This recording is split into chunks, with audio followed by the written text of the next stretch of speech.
The Masque of the Red Death by Edgar Allan Poe. The Red Death had long devastated the country. No pestilence had ever been so fatal or so hideous. Blood was its avatar, and blood was its seal, the redness and horror of blood. There were sharp pains, sudden dizziness, and then profuse bleeding at the pores, with dissolution. The scarlet stains upon the body, and especially upon the face of the victim, were the pest ban which shut him out from the aid and from the sympathy of his fellow men. And the whole seizure, progress, and termination of the disease were the incidents of half an hour. But the Prince Prospero was happy and dauntless and sagacious. When his dominions were half depopulated, he summoned to his presence 1,000 hale and light-hearted friends from among the knights and dames of his court. And with these he retired to the deep seclusion of one of his castellated abbeys. This was an extensive and magnificent structure, the creation of the prince's own eccentric yet august taste. A strong, lofty wall girded it in, a wall with gates of iron.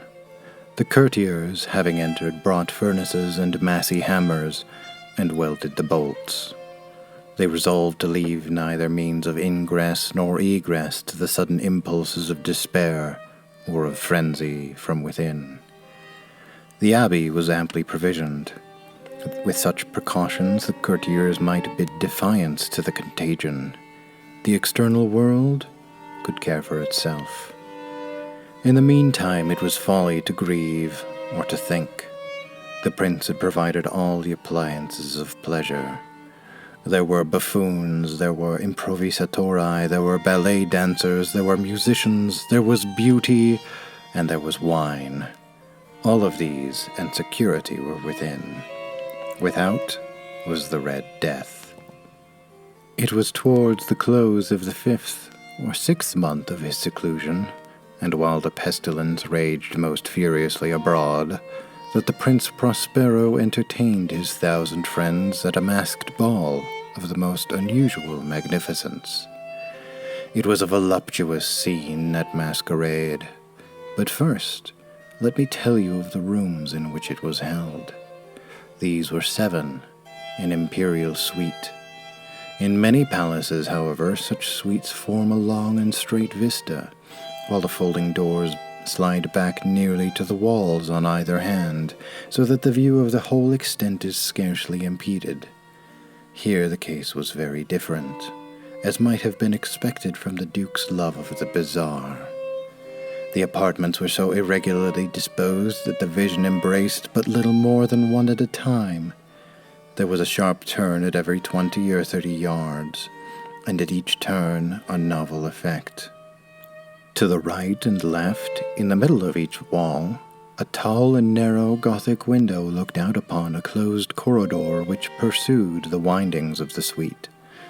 These windows were of stained glass, whose color varied in accordance with the prevailing hue of the decorations of the chamber into which it opened. That at the eastern extremity was hung, for example, in blue, and vividly blue were its windows. The second chamber was purple in its ornaments and tapestries, and here the panes were purple. The third was green throughout, and so were its casements. The fourth was furnished and lighted with orange, the 5th with white, the 6th with violet. The 7th apartment was closely shrouded in black velvet tapestries that hung all over the ceilings and down the walls, falling in heavy folds upon the carpet of the same material and hue. But in this chamber only, the color of the windows failed to correspond with the decorations. The panes were scarlet, a deep blood color. Now in no one of the 7 apartments was there any lamp or candelabrum amid the profusion of golden ornaments that lay scattered to and fro or depended from the roof.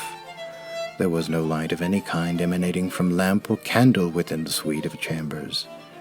But in the corridors that followed the suite, there stood, opposite to each window, a heavy tripod bearing a brazier of fire that projected its rays through the tinted glass and so glaringly illuminated the room.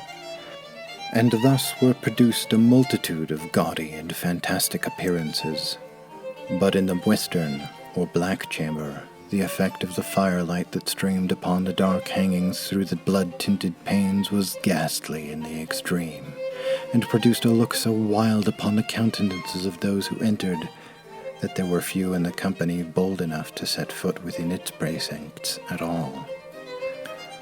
It was in this apartment also that there stood against the western wall a gigantic clock of ebony, its pendulum swaying to and fro with a dull, heavy, monotonous clang.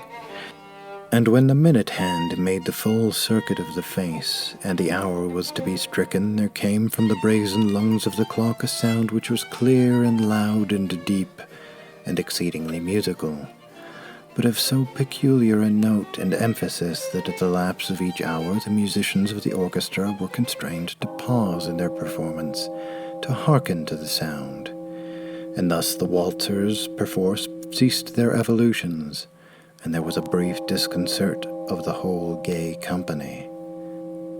And while the chimes of the clock yet rang, it was observed that the giddiest grew pale, and the more aged and sedate passed their hands over their brows as if in confused reverie or meditation.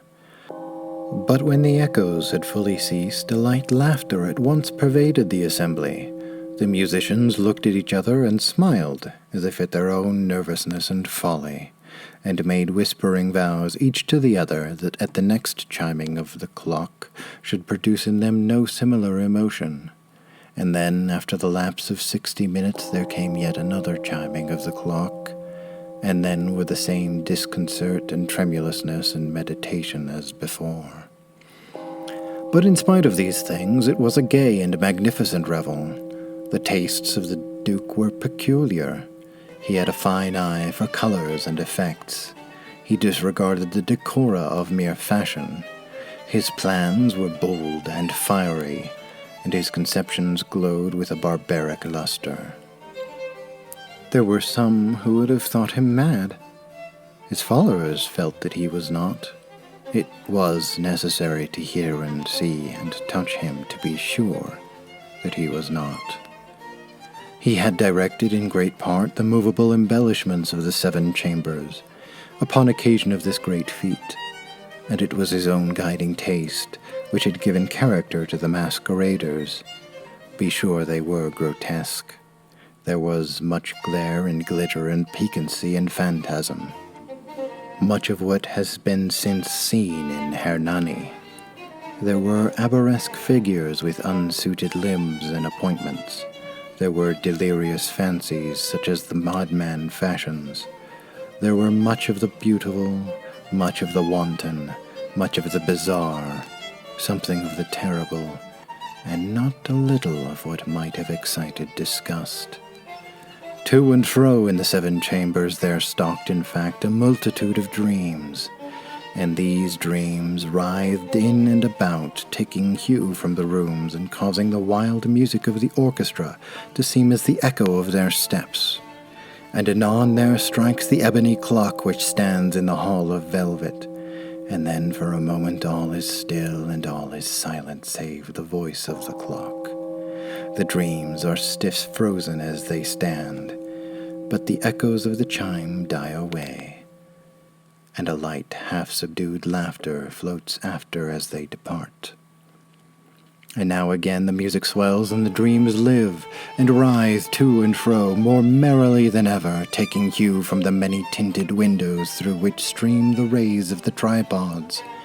But to the chamber which lies most westwardly of the 7, there are now none of the maskers who venture, for the night is waning away, and there flows a ruddier light through the blood-colored panes, and the blackness of the sable drapery appalls, and to him whose foot falls upon the sable carpet, there comes from near the clock of ebony a muffled peal more solemnly emphatic than any of which reaches their ears, who indulge in the more remote gaieties of the other apartments. But these other apartments were densely crowded, and in them beat feverishly the heart of life, and the revel went whirlingly on, until at length there commenced the sounding of midnight upon the clock, and then the music ceased, and the evolutions of the walters were quieted, and there was an uneasy cessation of all things as before. But now there were 12 strokes to be appointed by the bell of the clock, and thus it happened, perhaps, that more of thought crept, and more of time, into the meditations of the thoughtful among those who revelled.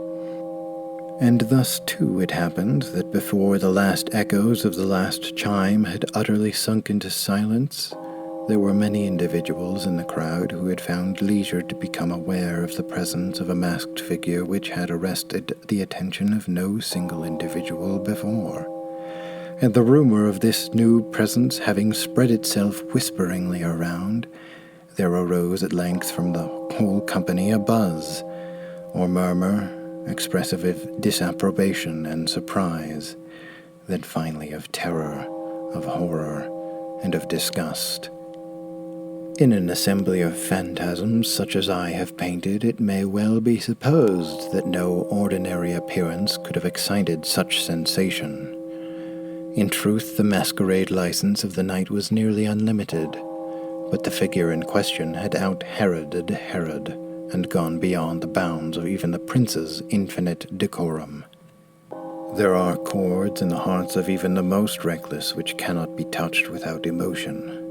Even with the utterly lost, to whom life and death are equally jests, there are matters of which no jest can be made.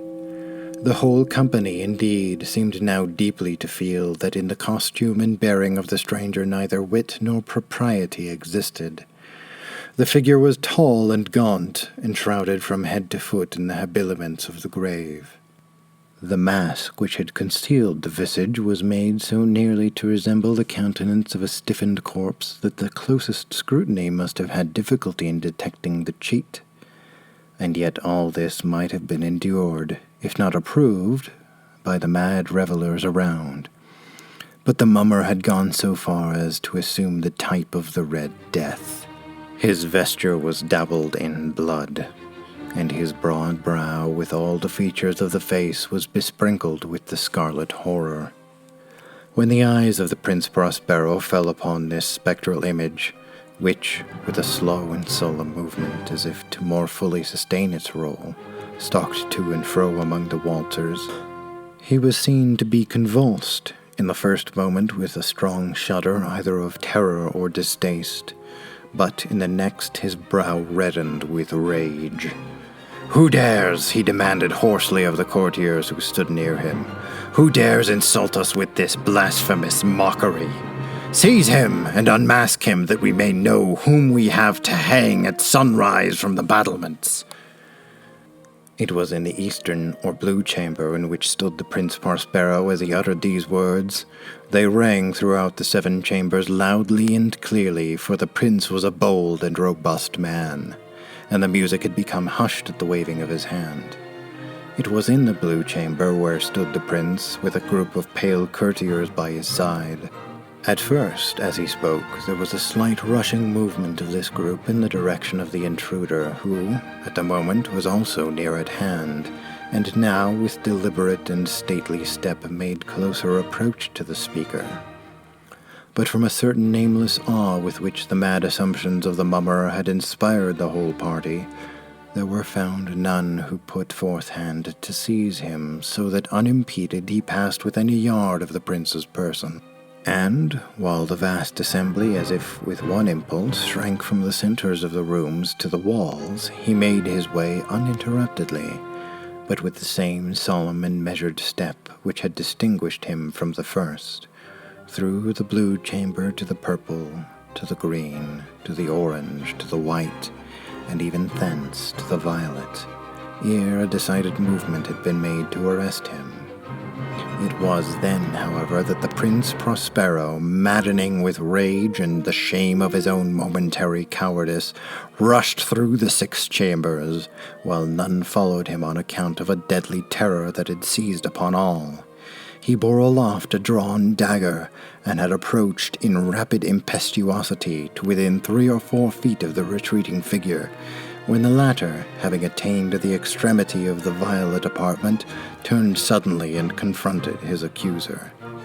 There was a sharp cry, and the dagger dropped gleaming upon the sable carpet, upon which instantly afterward fell prostrate in death the Prince Prospero.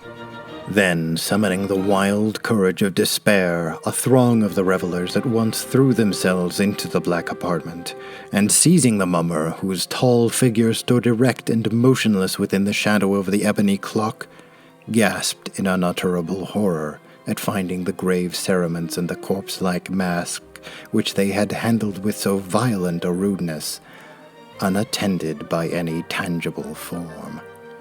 And now was acknowledged the presence of the Red Death. He had come like a thief in the night, and one by one dropped the revelers in the blood-bedewed halls of their revel, and died each in the despairing posture of his fall. And the life of the ebony clock went out with that the last of the gay, and the flames of the tripods expired, and darkness and decay and the Red Death held illimitable dominion over all.